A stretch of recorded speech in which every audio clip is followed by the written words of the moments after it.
Last Ninja. In the twilight of feudal Japan, as the country stood on the brink of a new era, one man embodied the fading legacy of the ninja.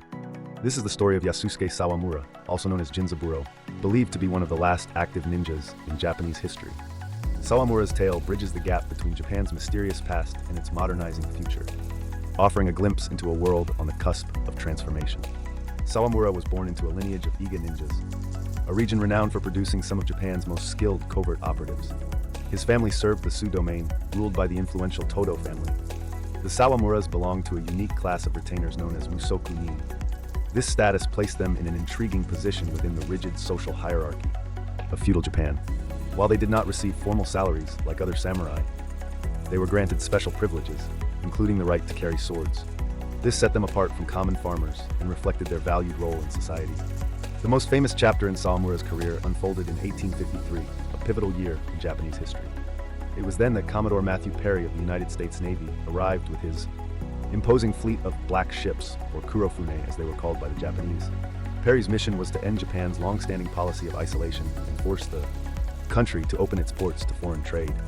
This sudden intrusion by Western powers sent shockwaves through Japanese society and put the nation's leaders on high alert.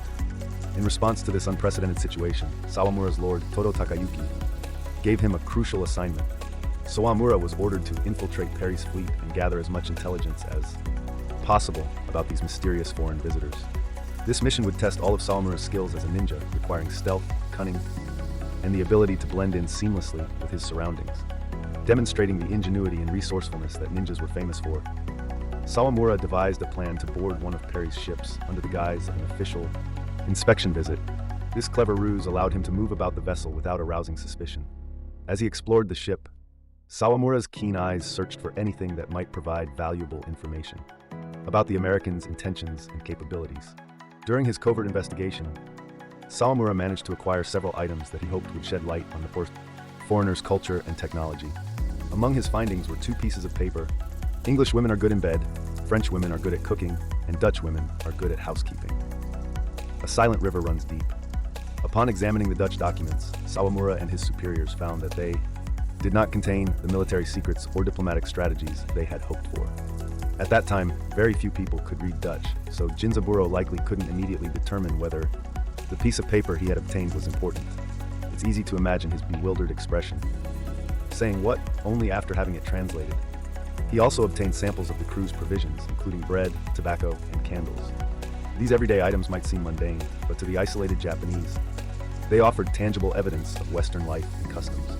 One paper included humorous comments about European women, while the other bore a Dutch proverb, "A silent river has deep water." While these writings didn't provide strategic insights, they did offer a small window into Western thought and expression. Although Sawamura's mission didn't yield the high-value intelligence his lord may have desired, it was nonetheless a remarkable achievement. Successfully infiltrating a foreign warship and returning with any information at all was a testament to his skills as a ninja.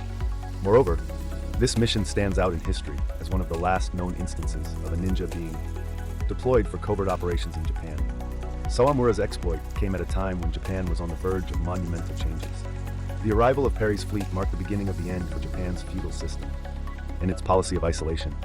Within a few short years, the country would be forced to open its ports to foreign trade and embark on a rapid modernization process that would transform every aspect of Japanese society.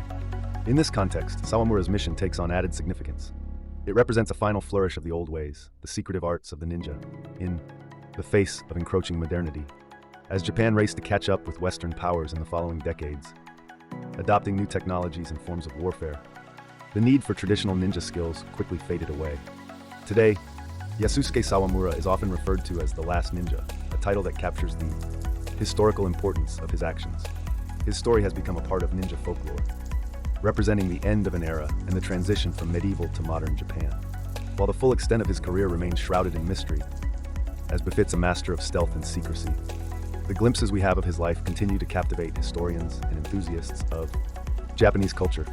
The legacy of Sawamura and his family has been preserved through documents passed down through generations. These records provide valuable insights into the world of the ninja and the complex societal structures of late feudal Japan. They serve as a tangible link to a time when shadows concealed secrets and skilled Operatives moved unseen through the corridors of power. As we reflect on Sawamura's story, we're reminded of the profound changes that swept through Japan in the mid-19th century. His mission aboard Perry's ship stands as a poignant moment when two worlds collided, the age-old traditions of the ninja meeting the steam-powered might of Western imperialism. In many ways, Sawamura himself embodied this collision, a man trained in ancient arts, facing a rapidly modernizing world. The tale of Yasusuke Sawamura, the ninja who infiltrated Commodore Perry's ship, continues to fascinate us not just because of its intrigue and daring, but because it marks a turning point in history.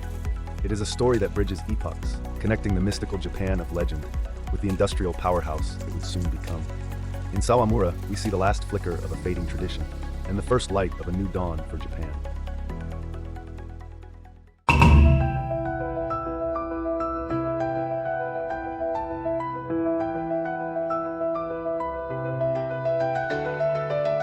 Shadows sinking into the night's darkness, the quiet footsteps moving forward. The name of the ninja fades in the wind, carrying a secret vow deep in the heart. Deceiving enemies, seeking the truth, slipping beneath the shadows of the black ships, bearing the weight of the final mission, knowing the end of an era approaches. A blade vanishing like the wind, the last ninja still lives on, with pride guarding what must be protected until the mission is fulfilled. In the eyes of fallen ship reflects, stepping into an unknown world, erasing presence for the sake of the mission, walking the silent path of the ninja, infiltrating the enemy's camp, mastering the art of disguise. Footsteps disappear into the shadows of history. The last ninja, here he remains, a blade vanishing like the wind. The final mission continues even now, with pride perfecting the ninja's art until the mission is fulfilled.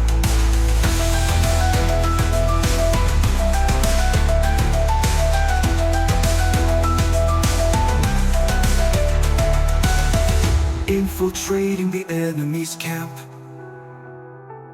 mastering the art of disguise.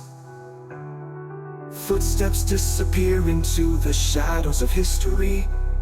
The last ninja, here he remains, a blade vanishing like the wind. The final mission continues even now, with pride perfecting the ninja's art until the mission is carried through.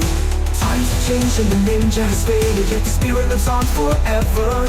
Sawamura Yasuyoshi, his name is spoken, remaining as the last ninja, living in the shadows, vanishing into the shadows, holding the ninja's pride in his heart. His form disappears into the wings of history, yet his name will remain forever. A blade vanishing like the wind, the last ninja leaves his mark on history, guarding what must be protected, fulfilling his mission, and his soul remains eternal.